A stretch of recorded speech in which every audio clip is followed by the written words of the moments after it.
Welcome as we gather in this circle. Some of our circle are gathering with the community of Emmanuel at Inner City Pastoral Ministry, where we are serving lunch to those who gather there in community this morning.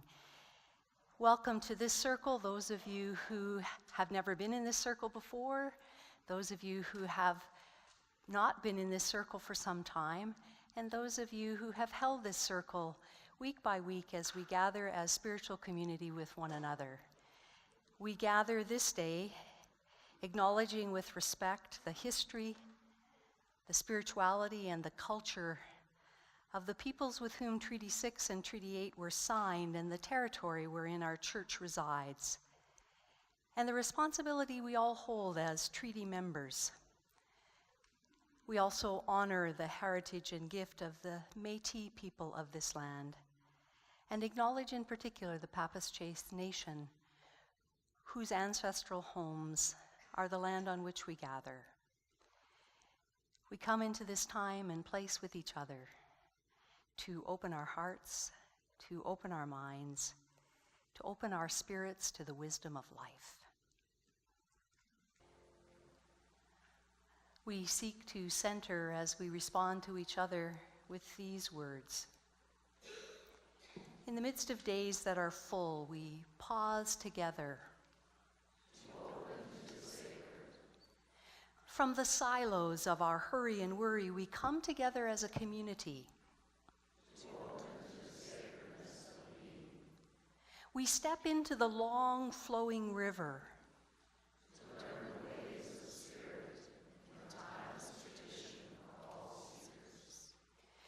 With more questions than answers, we immerse ourselves in the breadth of community wisdom, sacred story, and our collective compassion.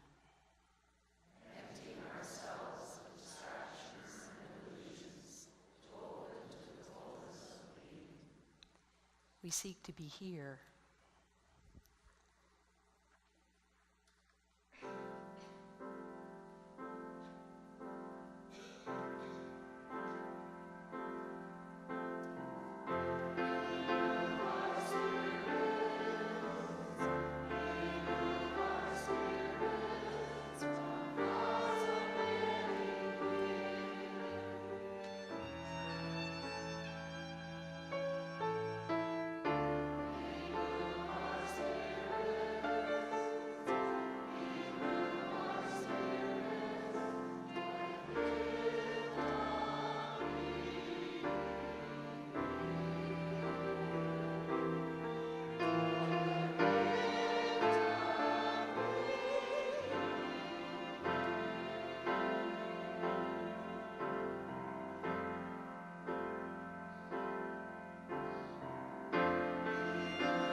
Sometimes we have too many tasks on the go at once.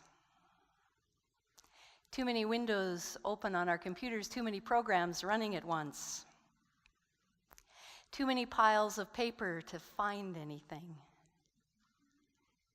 Too many thoughts to focus. Too many experiences to be present to any of them. Too much information to absorb. So we light this candle to quiet our minds, to center our focus, to still our spirits, that it might burn away what is unessential in this moment, that we might set aside all that clutters our hearts and our minds and be present to the gift of this moment, to its illumination, to its insight.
I have a question for you. Do you think this is full? Or is it empty? It's full. Think we could, what's it full of? Do you think we could fit any more in? A few maybe? Let's try.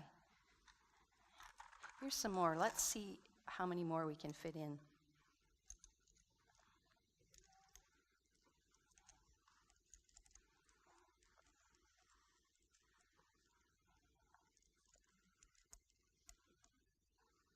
Wow.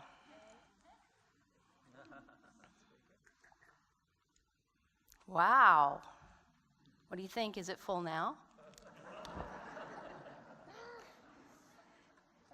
Do you think we could fit anything more in there?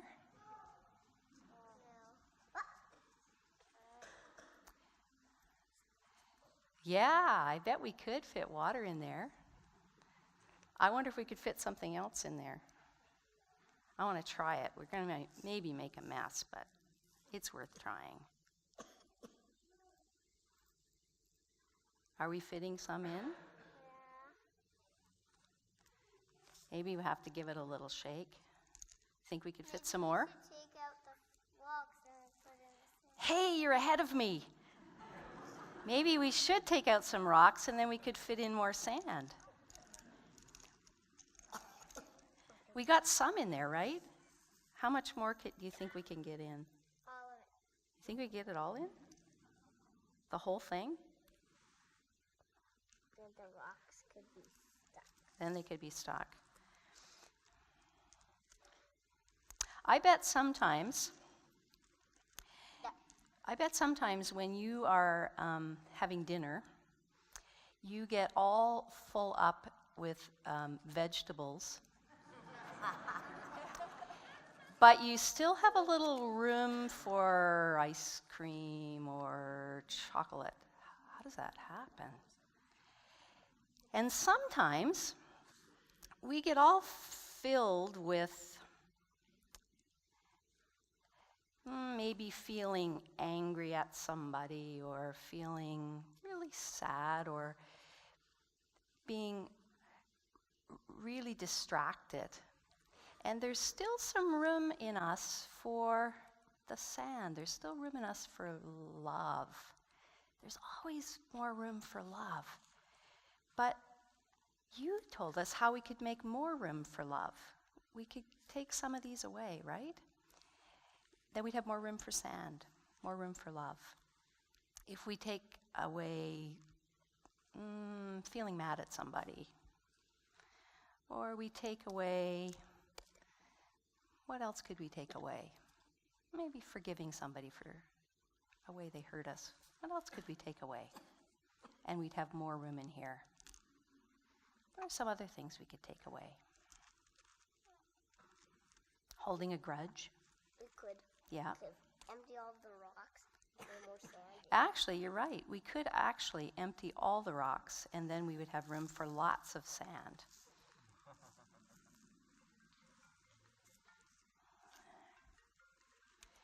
I'm going to pick all the rocks that I can feel. Okay, let's put them in here. We could get rid of all the rocks, couldn't we? And then we'd have a lot of room for sand. We'd have a lot of room for love. That's what we're going to talk about today.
There's an ancient story that only one of the 4 Gospels we have in our Christian scriptures tells us. It's a story about Jesus having an unusual conversation with a woman at an ancient well. It's a story about an unusual conversation where they appear to be talking about water, and the conversation they're having isn't really intended to be literal, but moves into a metaphorical conversation where they come to some new understandings about each other, and they come to some new understandings about their respective traditions. And at the end of that story, we continue. The disciples of Jesus returned to where Jesus had been sitting by himself until a woman came to draw water. They were astonished that he was speaking with a woman. But no one said, "Why are you talking to her?" And then the woman left her water jar and she went back to her city. And she said to her people, come and meet someone who has told me everything. Could he be the Messiah we've been waiting for? And they left with her and went on their way to meet him. This is a narrative created by a first-century Jewish Christian community.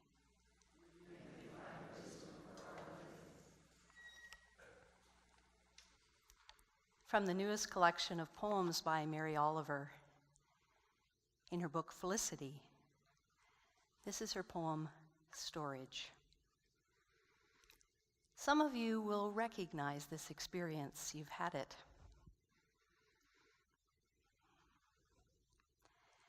When I moved from one house to another, there were many things I had no room for. What does one do? I rented a storage space and filled it. Years passed. Occasionally, I went there and looked in, but nothing happened. Not a single twinge of heart. As I grew older, the things I cared about grew fewer, but they were more important. So one day, I undid the lock and called the trash man. He took everything. I felt like the little donkey when his burden is finally lifted. Things. Burn them, make a beautiful fire. More room in your heart for love, for the trees, for the birds who own nothing, the reason they can fly. This is the insight of a contemporary poet.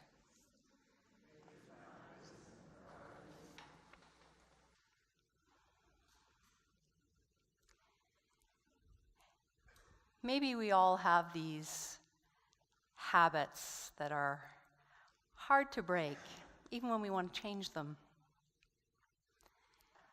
Maybe we all have those habits that we have little inner conversations with ourselves about, but something keeps overriding our intent to try to do it differently. And we repeat the pattern over and over again, even though it totally annoys even us. For me, one of those habits is overloading my hands. Every day, I load up my hands with an overstuffed briefcase I can't quite close, an awkward lunch bag I can't quite hold on to, and a heavy computer case. And I set out with my arms full, only to have to set it all down at the garage door to open the door. And then I have to set it all down again to open the car door. And then when I get to the church, I've had 30 minutes to get over my annoyance with myself, and I persuade myself once again that it's most efficient to take it all in one trip. And so I fill my hands again with all that stuff, only to have to set it down to open the front door. And then I come in and I do it all over again to open my office door. And over again, I tell myself if I could only carry less and make myself make more than one trip, but that illusion of efficiency overtakes me every single time, and I can't seem to keep from repeating that same irritating pattern again and again. And it doesn't matter how much stuff I have to carry, how many grocery bags, I perpetually try to transport it in one trip, which means I never leave a hand free to open the door. But after years of doing this same irritating thing, I've begun to see there is actually a spiritual lesson staring me in the face in this experience almost every day. I have to empty my hands to open a door. I have to empty my hands in order to embrace another. I have to set down my stuff to open a closed door. That's a truth in life. It's true emotionally. It's true intellectually. It's as true spiritually as it is physically.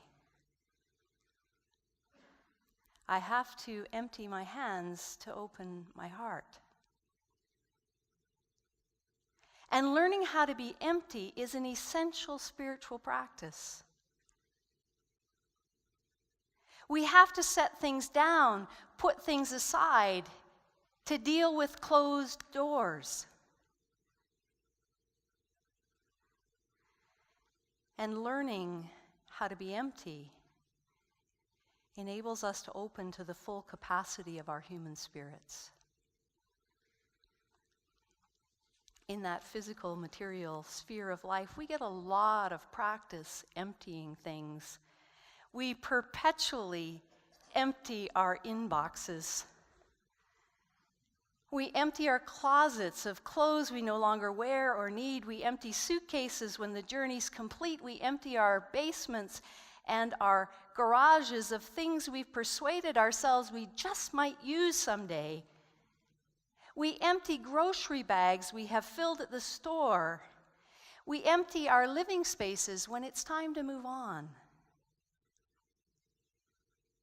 And often that emptying is not a permanent state, but an interim state. And often, what appears to be empty isn't empty at all. If it's empty of juice, it's full of air. It's not really empty, but it's filled with something different.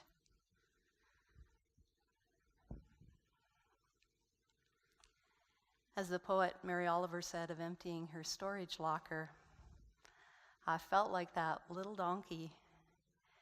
When his burden is finally lifted, things, burn them, make room in your heart for love. Emptying our hands, emptying our calendars, emptying our minds of the clutter of worry and resentment and fear does make room for something else in our hearts. This is a truth about life that we see in that first century story that puts Jesus in a conversation with a foreign woman at a well. This is not about a happening in history. This is a parable about Jesus, a story that was constructed some 60 or 70 years or more after his death to teach a spiritual truth about the path of Jesus. In that world of that story, Jesus comes empty-handed to the place where you have to have a bucket to draw water. He's alone there. His companions have gone off to get food. And a woman comes carrying in her hands the things that she needs to draw water. Containers that she will fill with water and return to her village. And this is not just any woman. It's a Samaritan woman. One who represents those with whom first century observant Jews would have no dealings. Because generations earlier, Jews and Samaritans had parted company over the two great R's in life, race and religion. It was a separation over right lineage and right ritual. The Samaritans were a people who shared the Jewish heritage, but had intermarried with Gentiles. Often Gentiles who were among the neighboring peoples of the ancient Near East, who had often been the enemies of Israel. And the Samaritans were a people whose holy place was a mountain, and the Jews were a people whose holy place was a temple in Jerusalem. And they each had different ideas about which books constituted the holy books and who could serve as priests. And this story that John's Gospel gives us is a story that has them empty their hands, as it were, to reach across the prejudice and dogma they'd learned in their lives and risk a genuine human encounter in a conversation that begins with Jesus asking her for a favor to give him a drink of water. And it deepens from a conversation about physical thirst, the physical thirst that had brought each of them to the well, to a new conversation about the real thirst that drives every spiritual quest. The story has Jesus redefine the nature of the sacred from being a powerful being that was contained neither in his people's sacred temple nor her people's sacred mountain, but he offers a new and a mystical understanding about the nature of sacred being spirit that's anywhere and everywhere, that isn't kept in any container of a tradition or a creed or a dogma or a belief system. But the sacred is everywhere and experienced always and often by those who seek it honestly. And this insight causes her to empty her hands and put her water jug down and leave it there at the well and return to her community empty-handed, but full-hearted, alive to a new insight that reaches beyond the boundary of her tradition and explores possibilities that her tradition had excluded. In the world of the story, he came and left without a bucket or a cup. And she set her jars down and left without her containers. With empty hands, their hearts engaged each other, and they experienced wisdom. She had come to fill her empty containers, and she left without them. And instead she left with a full heart, a heart that was full of wonder, full of inquiry. We're often told, cold hands, warm heart. Maybe there's some truth to the proverb,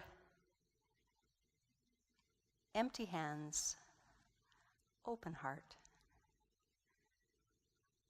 Sometimes emptiness is essential in order to receive something. How do we receive something from each other when our hands are full? When I empty my hands, I'm free to receive yours. When I empty a space in my life, it opens new possibilities. When I empty myself of a set of preconceptions or biases or beliefs, I open myself to receive new relationships, new experiences, new insights. And when I empty myself of the clutter of the unessential, I free up space to receive something more essential, more valuable.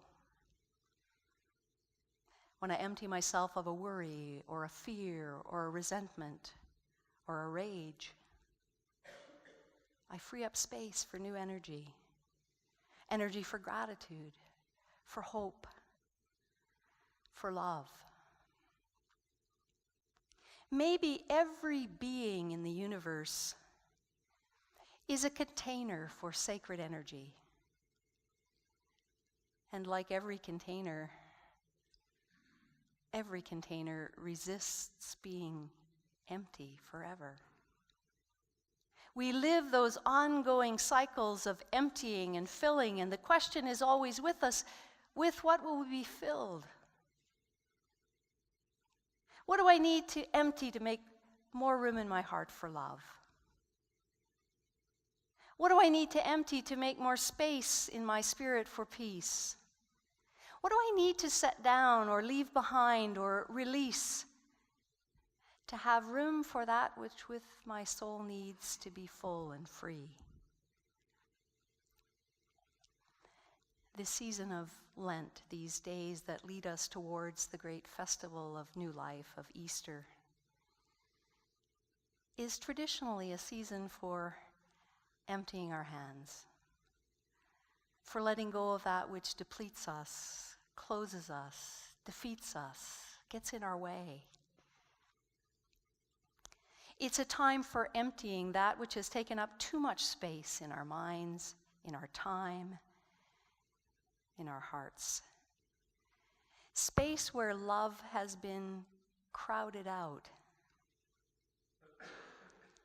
As human containers of sacred energy, we're always seeking to empty of that which no longer needs to take up space in our spirits. And we're ever on a quest to make room for that life-filling sacred within us, between us, beyond us. So this time of silence we hold with each other is a time for each of us to consider what it is we need to set down so that we can open a door.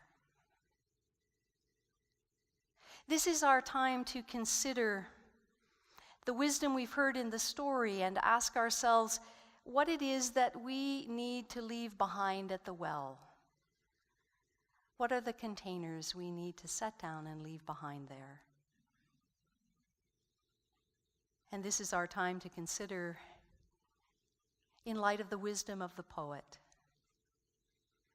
What things do we need to burn, literally, figuratively, metaphorically, emotionally, spiritually, in order to make more room for love?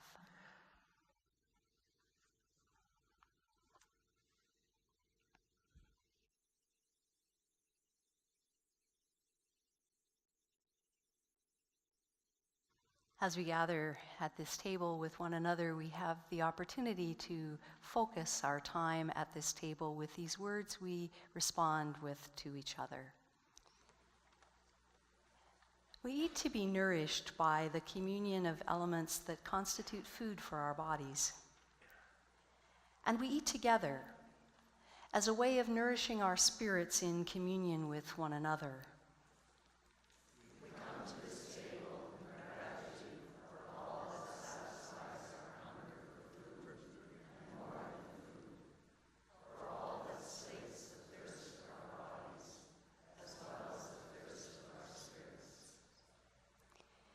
Here, together, we honor the sacredness of life, the sacred that emerges everywhere for us in the rhythm of the oceans, in the magnificence of the stars, in the beauty of all beings, in the wisdom of story, and in the joy and pain of living, in our teachers and guides, in all that inspires our living and our loving.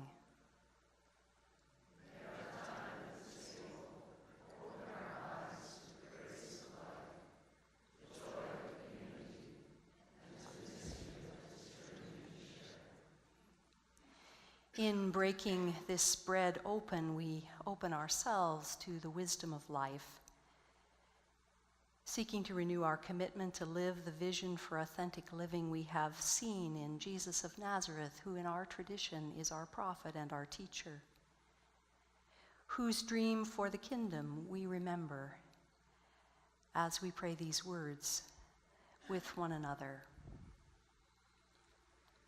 We open to the sacredness at the heart of all, called by many names. We open to deep mystery we trust to be love. May we be faithful to the vision of building heaven on earth, that there be daily bread to nourish all hunger, that we experience forgiveness for the harm we have done, just as we forgive those who hurt us. May we not feel abandoned in hard times, but find strength peace, and wisdom to walk in the light of deep gratitude. For the love is with us now and forever. May it be so. In pouring this juice, we are reminded of all the love that fills our cup. And we share this cup as a sign of our gratitude and of our commitment to pour out love into the world wherever it's needed most. We come to this table not because we must, but because we may. We come to this table not because of what we believe, but we come to this table because of what we seek. We come to this table as an act of ritual, as a way of participating together, giving expression to our hopes and dreams for a world that indeed does build the vision of heaven in the very place we make our lives on this earth. We come together as a symbol of our search, of our hungers and our thirsts. We come to this table not because we are a member of this or any church. Come to this table because we are all invited to find that which satisfies our hunger and that which slates our thirst as we come and dip a little piece of bread into a cup that we all share. And in this ritual, we remind ourselves of the places where we are seeking to empty and the places where we are seeking to fill the very soul from which we live. So come, eat and drink. These are the gifts of a good earth. They're for all of us.